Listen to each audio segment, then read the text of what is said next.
2025 Ride of Silence for San Antonio. I think most of you know this has been going on since 2002. It started in Dallas. Kind of an international phenomenon now. This isn't a protest ride. This is a ride to commemorate and memorialize those folks, those fellow cyclists that were lost due to vehicular traffic incidents and those that have been seriously injured. So as we ride tonight, let's keep those people, their thoughts on our hearts and in our minds, okay? I'd like to turn it over right now to Joe.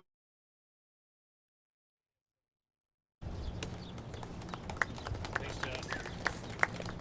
So as you know, tonight, it is a silent ride, but this is an event where we're also not exactly silent either. We want to know that, future cases, we don't want to have another ride of silence. We don't want to see any more cyclists killed on the roadways or seriously injured. So we wanted to take this opportunity to also hear from some of our local officials from the city of San Antonio to talk about what are we doing to address these issues, to make sure we're keeping cyclists safe on our roadways. I want to start off by introducing a member from our city's transportation department, Larry Myers, the transportation administrator over there, and hear about what are they doing to help make it safer for cyclists on our roadways. Thank you, Joey.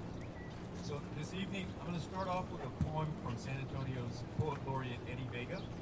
In transportation, as we were developing the Vision Zero action plan, we asked Eddie if he could help us communicate the need for Vision Zero in a more creative way. One without technical jargon, one without numbers. And so we shared a series of police reports to show him what our department sees on a weekly basis. And Eddie wrote a collection of poems which you can find in the city's Vision Zero action plan on SAC.gov. Sister, mother, tia, abuela, bike user. Riding worrisome streets to work on a Wednesday. The driver hit and ran. Stayed southbound at 6 in the morning, driving wayward streets direct on a Wednesday, ignoring that they left behind a bike user. Sister, mother, tia, abuela. That poem is just one story, but we know there are far too many. And that's why we act. The transportation plans and policies that you all have supported over the past few years, Vision Zero, like network plan, transit framework, they're helping to shift the culture from a car-first mentality that started in the 1950s to one where everyone has the right to use the street without fear. Collectively, these plans strive for more walkable neighborhoods with shade, connected and protected bike lanes, and easier access to transit. But putting those plans into action, especially for bikes and pedestrians, isn't easy. It takes persistence, coordination, and most importantly, grit. In transportation, we continue to develop bike and pedestrian projects and new programs like Safe Routes to School, and we've recently created a multimodal transportation commission to empower residents to oversee these plans.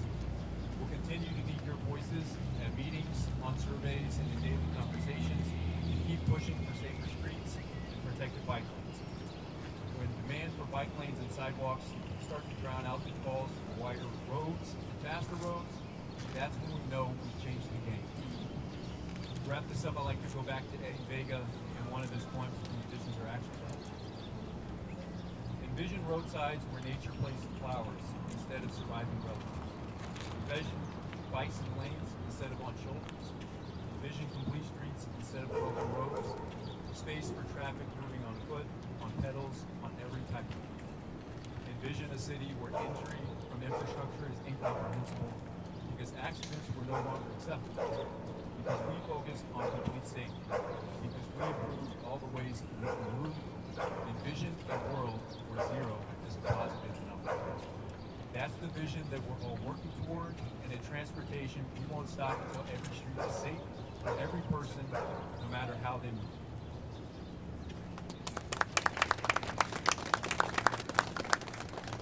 Next, I'm going to call up Matthew Moreno, Regional Transportation Player of the Alamo Area Metropolitan Planning Commission. Good evening, everyone. Tonight's ride is about honoring and remembering those who have lost their lives simply because of the choice of riding their bike rather than being in a vehicle.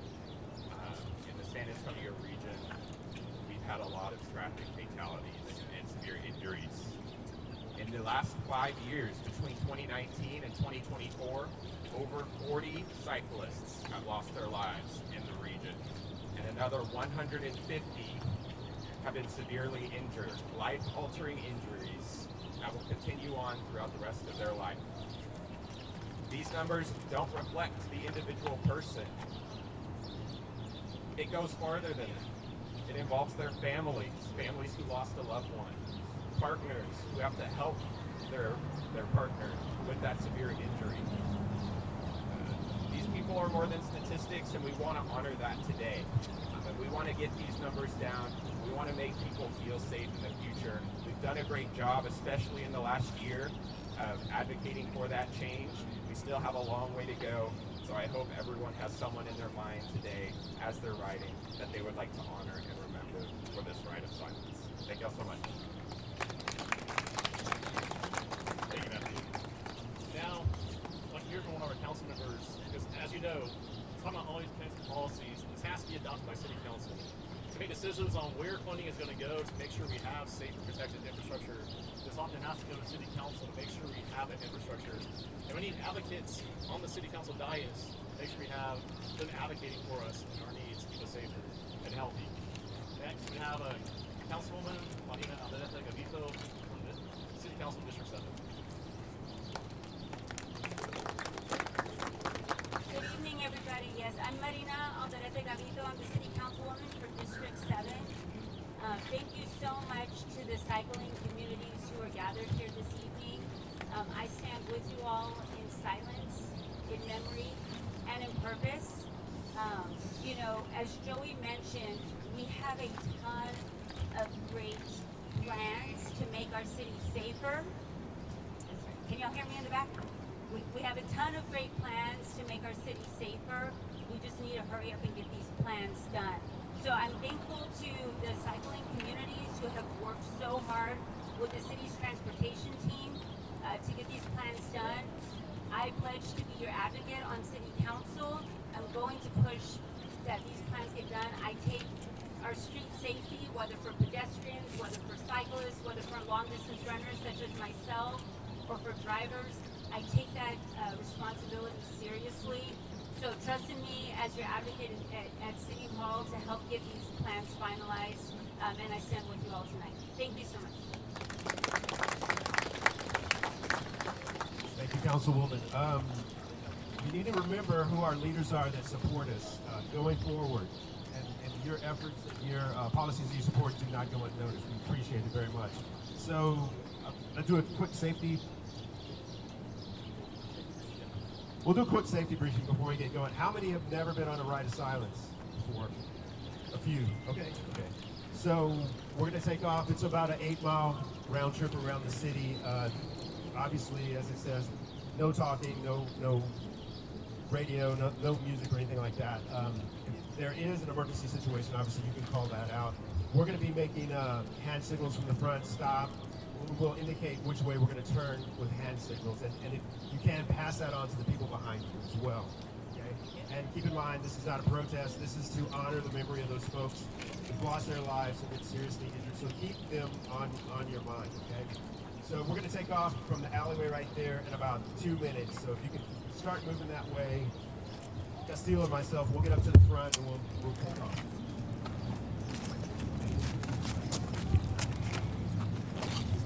Actually, we're going to do a photo in front of San Fernando. So if you would like to line up in front of San Fernando looking this way, we'll do a group photograph and then we'll get on the road.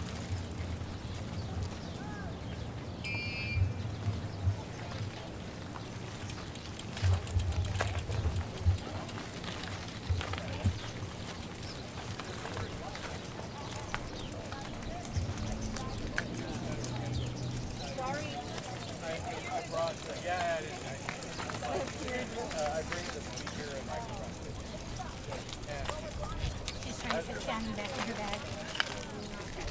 It's not meant for outdoors. We're fine.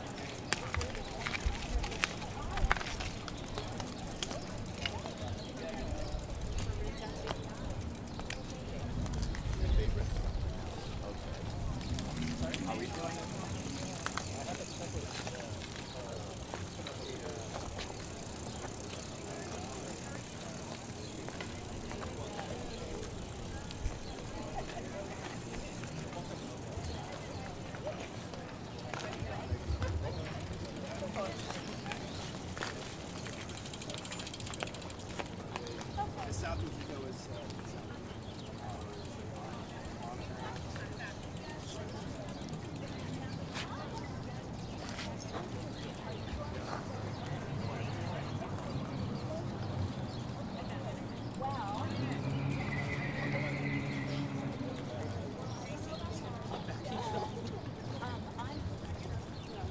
Go see him, go get in the photo.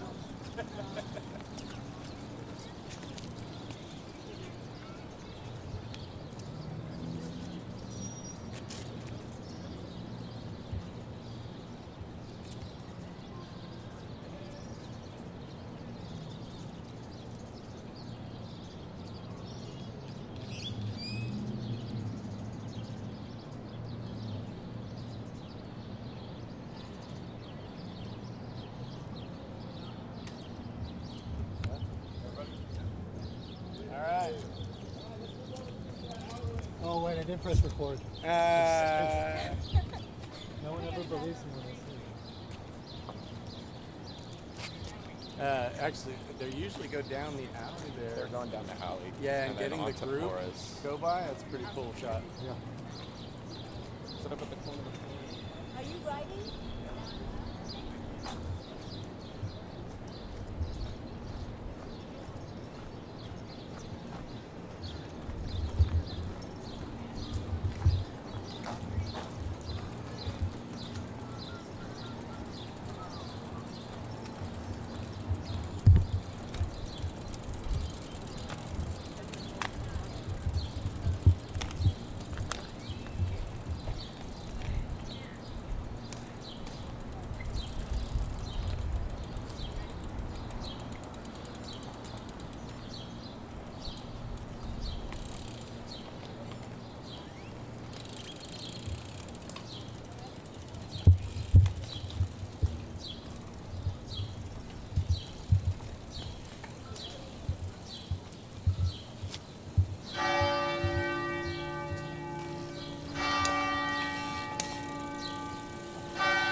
I don't know. Did I do it right?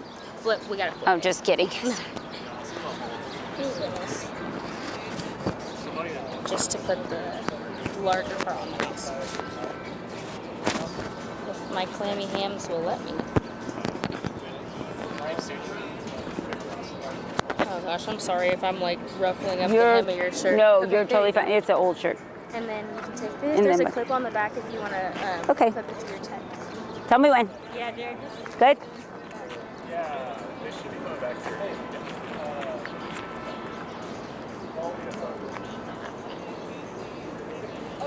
Sounds like they should be going back.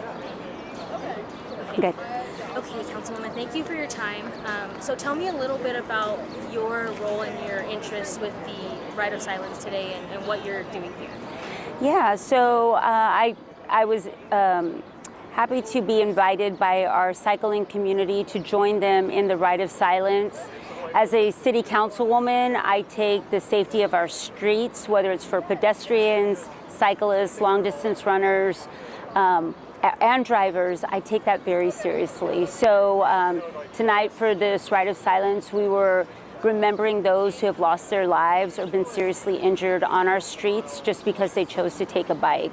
That should never happen, and we need to continue working until that doesn't happen. And so I heard you talk a little bit about your pledge for advocacy for the cycling community. What does that look like for you? Right. So right now the city has done a lot of great work with our cycling community on plans on how to make the city safer. Now it's about time to get those plans done, and really push to make our city a safe place for cyclists and long distance runners alike. And what do some of those plans look like? Sure. Yeah, well, specifically in District 7, it's kind of crazy, but Woodlawn Lake, for as visited and as utilized of a park as it is, we still don't even have a complete bike path around Woodlawn Lake, And so I'm working with the city's transportation department. Me and my office led that charge, and we said, how come Woodlawn Lake is one of the most utilized parks in the city on a daily basis, and we don't have a complete bike path? So we were working with them to get a complete bike path done there. So is it safe to say that San Antonio has taken steps towards cyclists and really traveler safety in general, but there's still work to do? Absolutely. You hit the nail on the head. We have made great progress. We have made great strides in the last year. There's a lot of work to be done, though. So we've got a leadership change on June 7th. You've already been doing work with the current, we'll call it administration, but how do you plan on continuing that relationship to get the work done as that transition happens? Sure. Well, I just pledged to this community tonight that I will continue to be their advocate on council, so I'm going to stick with that commitment. And is there anything that you want to say or add that I haven't asked you or that we haven't touched on? I think we covered it. Yeah, we're good. Thank awesome. you. Yeah, thank you. I wasn't so used to the camera being so far away. I was like, can he hear us? Oh yeah, he likes to get like the depth of field shots. Yeah. So you'll be super focused and everything behind you looks blurry. Very awesome. So that's what happens. Well, so nice meeting you. Nice to meet yeah, you too. thanks. Thank you. I'll be in touch in the future. Awesome. Thank you. I can take it for you. We can always set up a. No, I was just making a joke. It's like in prayer, right? Just taking a photo, I take over like 2 minutes conversation. Oh yeah, you wanted to get the camera. Yeah. Yeah. I try to get a nice depth of field, so I pull the camera like far away. Nice. Cool. Thank y'all for everything. Well, thank you. It was nice to meet you, and I'll talk to you soon-ish whenever something comes up. Yeah, do you know when this will air? Tonight. I don't know what format, but like at 9 and 10 o'clock. Okay.